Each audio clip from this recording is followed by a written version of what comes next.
The great house at Collinwood in the year 1840.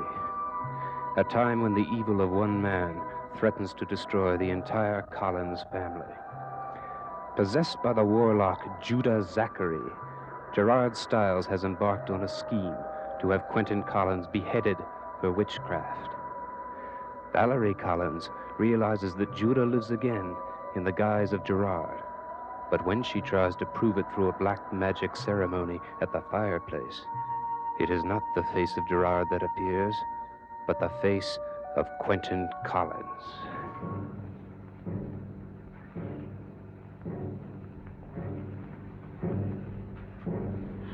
I thought I heard someone in here. Mrs. Collins, are you all right? Yes. Are you Yes, sure? I'm quite all right. Yes. Are you sure? Mrs. Collins, where did you find that? Oh, I found it on the floor. I suppose you dropped it when the gypsy was telling your fortune. Yes. Well, thank you very much. I'm very grateful to you for finding it for me. I thought I'd lost it outside. It'd be quite embarrassing. I wouldn't know exactly what to tell Quentin. Quentin? Oh, yes. Yes, he gave this to me as a token of our friendship.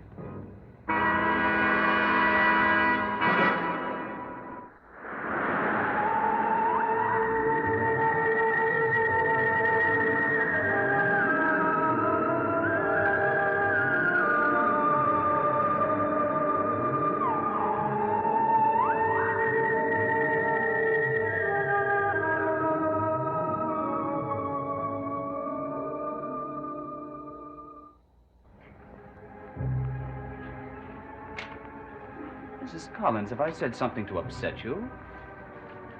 Quentin gave you that watch fob? Well, yes, as we were sailing the seas together. Does that surprise you? Oh, no. I don't think anything in the world could surprise me anymore, Mr. Stiles. I'd like you to call me Gerard. Oh, yes, I suppose we do know each other well enough to be on a first-name basis. Providing, of course, I don't offend you by calling you the wrong first name. Remember when I called you Miranda? Yes. Yes, I do. I still don't understand why you did that. You know, I don't understand it myself. Until this evening, then it suddenly just came to me. Oh? Yes. A few weeks ago, I was looking through some books of Desmond's when I came across a journal that belonged to a man by the name of Judah Zachary. Well, is that name familiar to you? No. No, please go on. Well, I'd come across a passage describing a woman by the name of Miranda. I'd become very fascinated with the description. And then, of course, the night I met you, it was... Do you know that you resemble her quite a lot? Really? Yes. It was though Miranda had just appeared from the dead right before my very eyes. You say this journal belonged to Desmond? Well, I don't know actually if it belonged to Desmond. I know, however, that Quentin bought some books somewhere. Quentin? Yes, he and Desmond are very good friends. Yes. Yes, I know they're good friends. Gerard, I'm very glad that we had this chance to talk. I am, too. I think that you and I are going to be good friends. Good night, Mrs. Collins.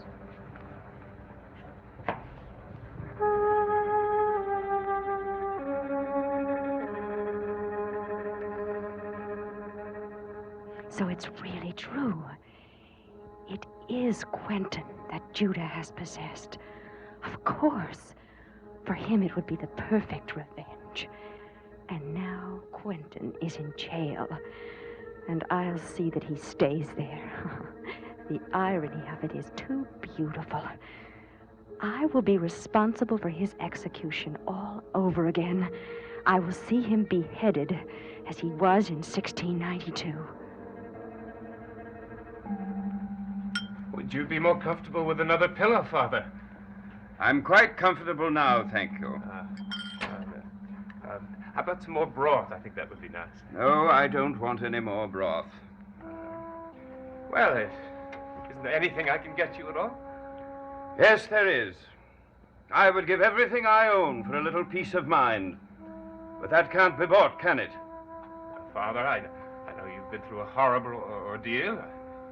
Yes, I have. But in my time of need, I have you, don't I, Gabriel? Yes, yes, indeed you do, Father. I'm simply overwhelmed at my own good fortune. Why are you here, Gabriel? Why are you not at church, praying for the soul of your unfortunate brother? Actually, I was going to go to church tomorrow morning. Well, see that you do. And say a prayer for yourself while you're there. You'll need the Lord's guidance after I've gone.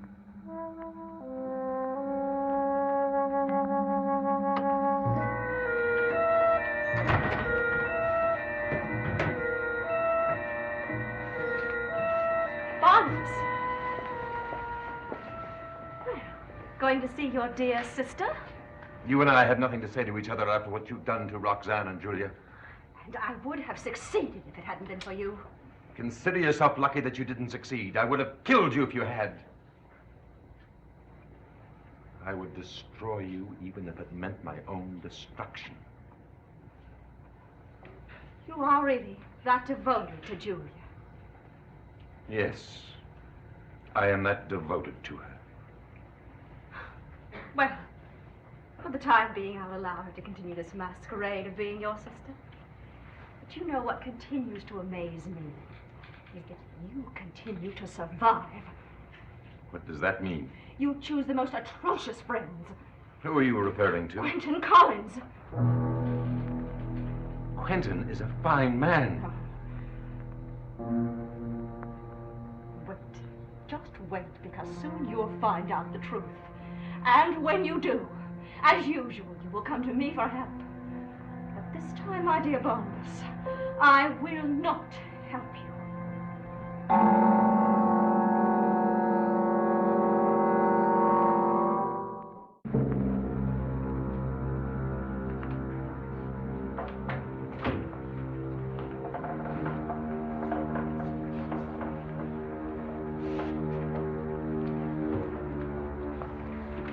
Good evening, Daphne. Good evening, Barnabas. Have you heard the news about Quentin? Yes, I've already been to see him.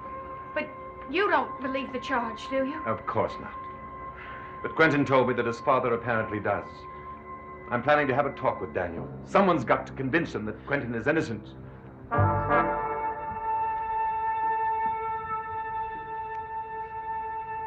What's wrong? How long have you been in the room, Barnabas? Just a few minutes. Why? Has anyone else been in here? Well, Valerie left just a moment ago, but... Please tell me what's wrong. Nothing. Nothing at all. Daphne!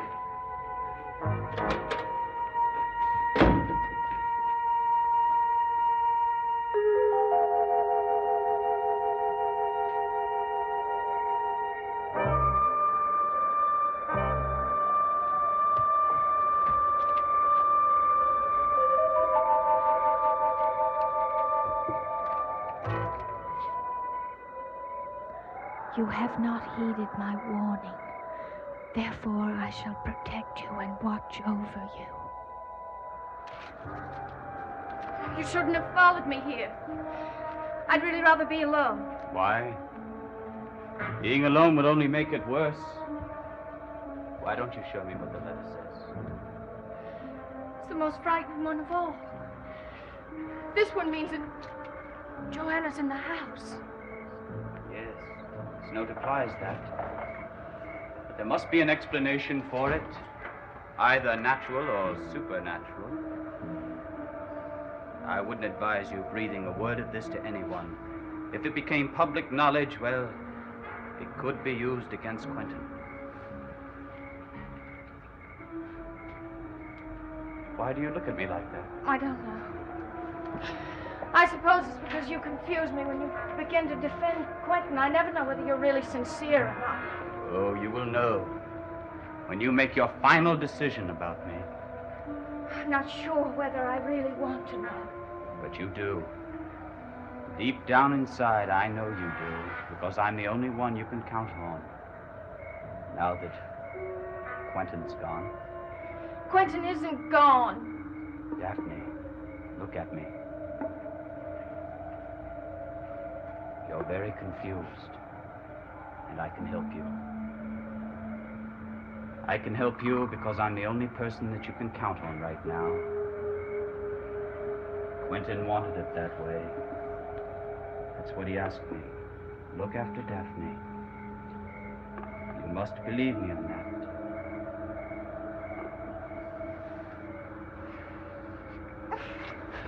Why did I do that? Why indeed? I don't know. I don't understand you. I don't understand the things that I do when I'm near you. I don't understand why you frighten me so. I only frighten you, Daphne, because you are frightened of yourself. I'm going back to the house.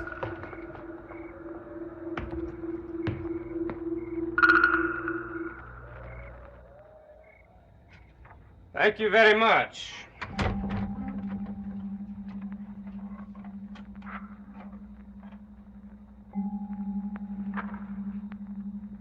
A letter from Quentin to Father.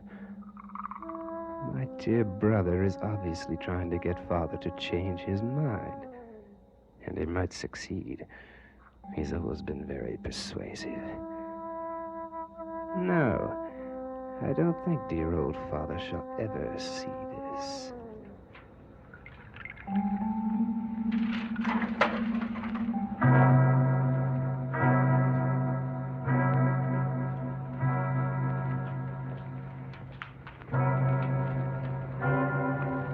I heard the messenger say that there was a letter for your father from Quentin. I was just about to take it upstairs to him.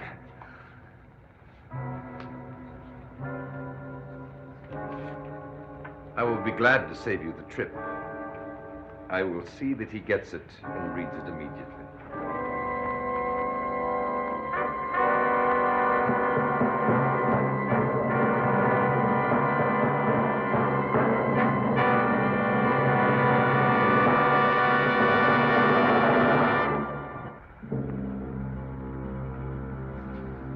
I appreciate your letting me read the letter, Daniel.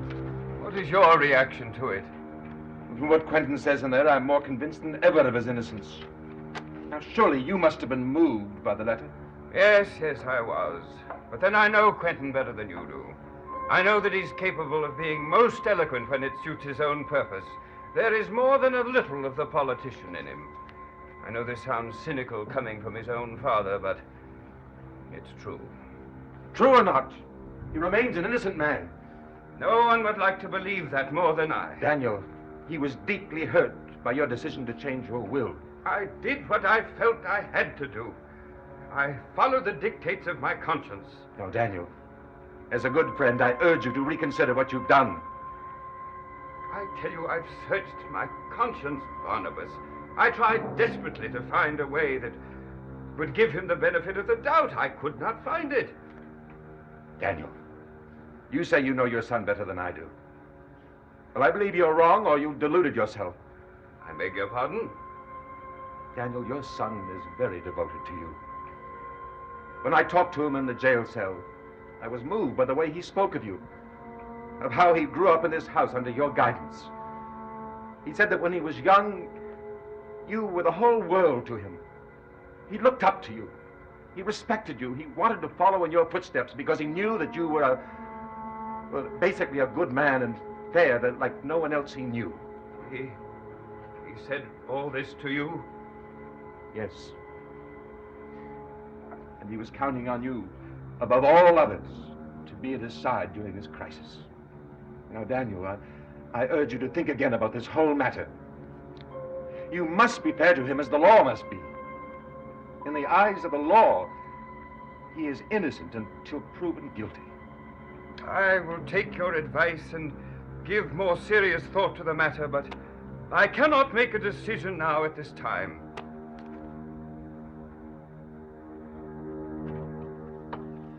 Now, you've seen me back to the house, Mr. Stiles, against my wishes. I don't think it's necessary for you to follow me in. I'm not following you, Daphne. I merely have business inside.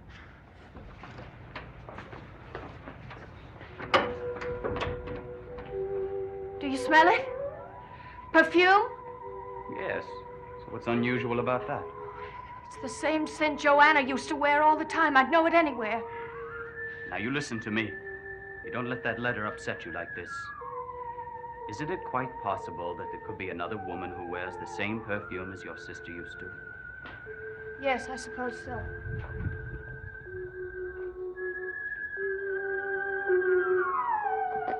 No! What is it? This purse. And these gloves. These are Joanna's. She is somewhere in this house.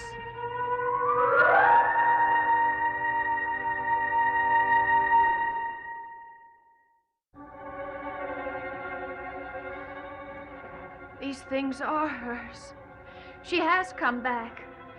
Somehow she's come back to warn me. Daphne, now listen to me.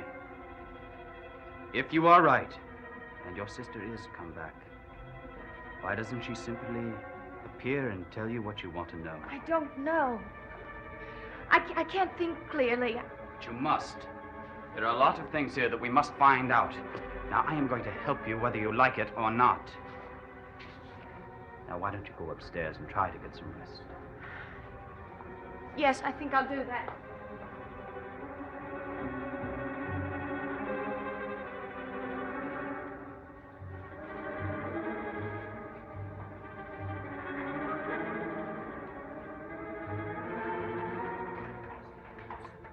Where have you been?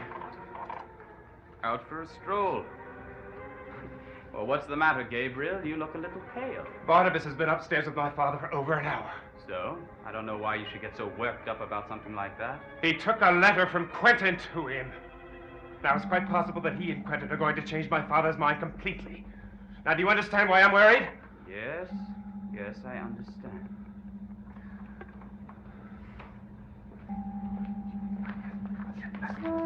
Why don't you just stay down here and keep your cousin company? I'll go upstairs and talk to your father.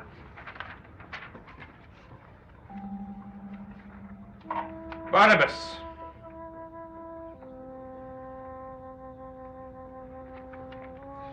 Yes, Gabriel.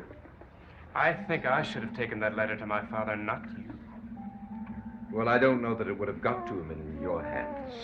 Barnabas, there are going to be some changes around here very shortly. A new regime, as my father might put it. And when this happens, there will be new rules and regulations. And one concerns interference in matters that do not concern you. And let me give you fair warning, Barnabas. Such interference will not be tolerated.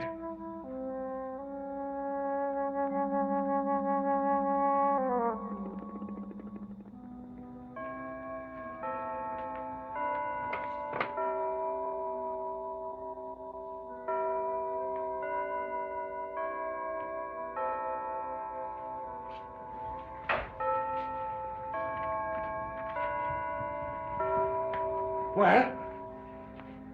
You were right. I couldn't get a word out of Daniel except that he plans to send for Desmond early in the morning. And this could only mean one thing. That he has had a change of heart. That he intends to revise the will all over again.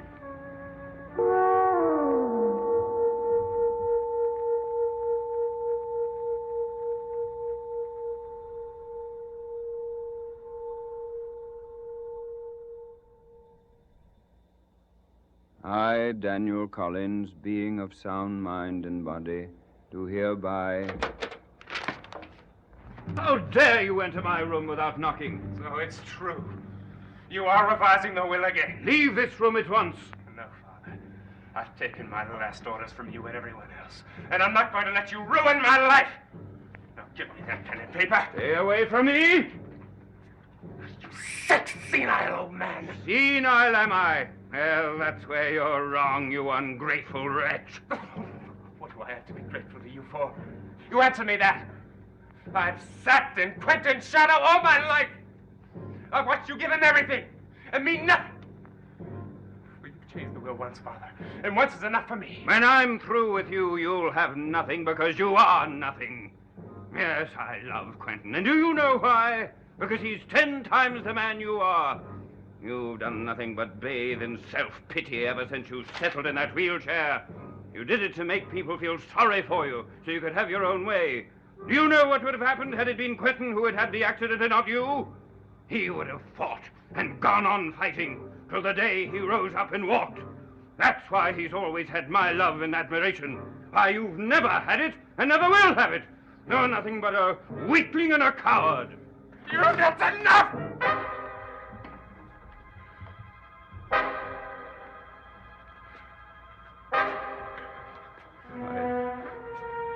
I don't believe it. You're right, Father. I can walk. I've been able to walk for years.